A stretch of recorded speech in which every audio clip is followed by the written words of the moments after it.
मैं नाम लूंगा, मैं अडानी का नाम इसलिए लूंगा कि LIC में मेरा भी पैसा है, SBI का मैं भी कस्टमर हूँ। प्रधानमंत्री हर एक के बारे में बात करेंगे, 140 करोड़ जनता मेरे पीछे कैसा है ये बताएंगे, लेकिन अडानी का नाम नहीं लेंगे। वाह मोदी जी वाह, कहीं ऐसा ना हो जाए कि उस एक शख्स के चक्कर में 140 करोड़ जनता तुम्हारी हाथ से निकल जाए और आप लोग बस सड़क के ऊपर तालियां।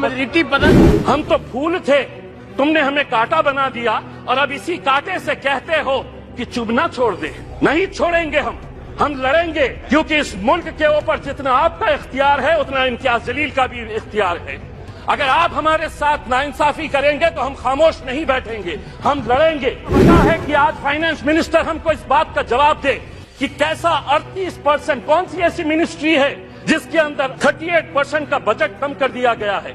1913 करोड़ रुपया आप हमारे गायब कर देते हैं। आप ये उम्मीद करते हैं कि हम खामोशी से इसको बर्दाश्त कर ले करके। लेकिन अध्यक्ष महोदय, ये कितनी गंभीर बात है कि देश आगे बढ़ेगा, लेकिन माइनॉरिटीज के लिए जो बजट दिया गया है 2012 और 13 के अंदर जो बजट था वो बजट इस बार दिया गया, यानी कि देश आगे बढ़ेगा और माइनॉरिटीज पीछे रह गई। ये कब तक चलेगा? अकेले औरंगाबाद जिले के अंदर 1600 ऐसे स्कूल्स हैं जिनके सर के ऊपर बच्चों के क्लासरूम्स के अंदर पक्की छत नहीं है, टीन के शेड के नीचे ये 1600 बच्चे तालीम हासिल कर रहे हैं। उनका कसूर सिर्फ इतना है कि वो किसानों के बच्चे हैं, वो गरीबों के बच्चे हैं, वो मजदूरों के बच्चे हैं। आपके पास 1 साल बचा हुआ है, प्रधानमंत्री जी को कहिएगा कि PM श्री नहीं, उन पूरे स्कूल को हम PM महाश्री नाम देंगे। अगर 1 साल के अंदर ये 1600 औरंगाबाद जिले के स्कूल्स को अगर आप बदलते हैं, अगर 1 साल के बाद अगर ये कर पाते हैं तो इम्तियाज जलील यहाँ पर 2022 को 4.40 हमारा रेपो रेट था।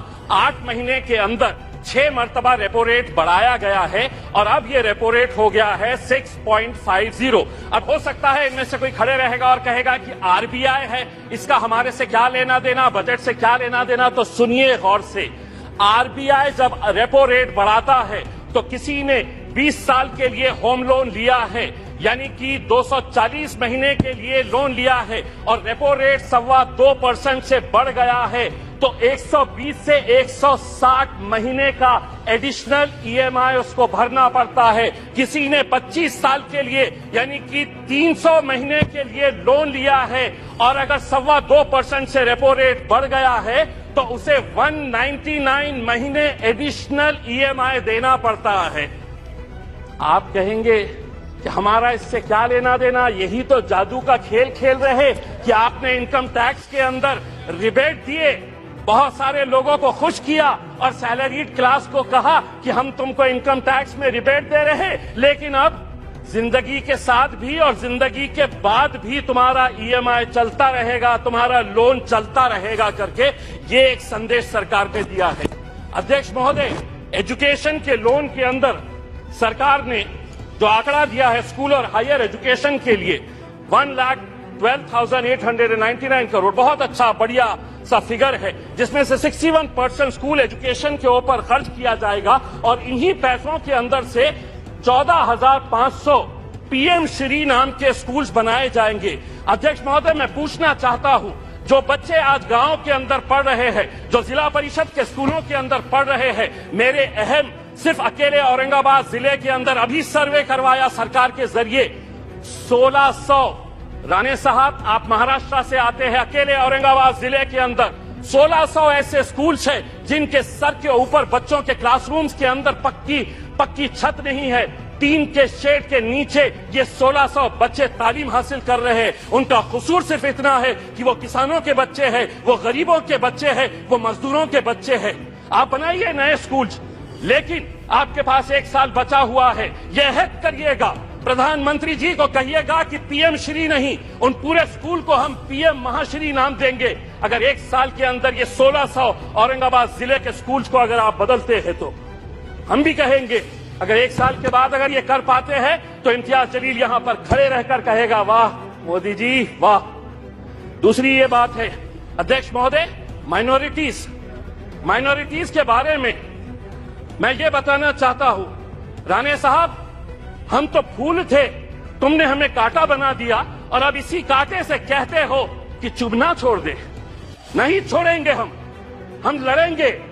क्योंकि इस मुल्क के ऊपर जितना आपका इख्तियार है उतना इम्तियाज जलील का भी इख्तियार है। अगर आप हमारे साथ नाइंसाफी करेंगे तो हम खामोश नहीं बैठेंगे, हम लड़ेंगे। क्या वजह है कि आज फाइनेंस मिनिस्टर हमको इस बात का जवाब दे कि कैसा 38%, कौन सी ऐसी मिनिस्ट्री है जिसके अंदर 38% का बजट कम कर दिया गया है। 1913 करोड़ रुपया आप हमारे गायब कर देते हैं और आप ये उम्मीद करते हैं अध्यक्ष महोदय, आप ये उम्मीद करते हैं कि हम खामोशी से इसको बर्दाश्त कर लेकर के। मैं आपको बताता हूं कि नीति आयोग की पॉलिसी डॉक्यूमेंट है, the action agenda and the strategy document ने क्या कहा है, Muslims and other religious minorities in India have been lagging in several development indicators including educational attainment, gender equality and workforce participation। इसके बावजूद भी आप 38% हमारा बजट कम कर देते हैं। 2022-23 के अंदर आपका टोटल बजट जो था उसके अंदर माइनॉरिटीज के हिस्से में कितना आया, तो 0.12%। इस बार जो बजट आपने दिए हैं वो कितना हुआ है, बी अगर देखा जाए तो 0.07%। अध्यक्ष महोदय 2 मिनट। तो ये टोटल एलोकेशन अध्यक्ष महोदय, ये कितनी गंभीर बात है।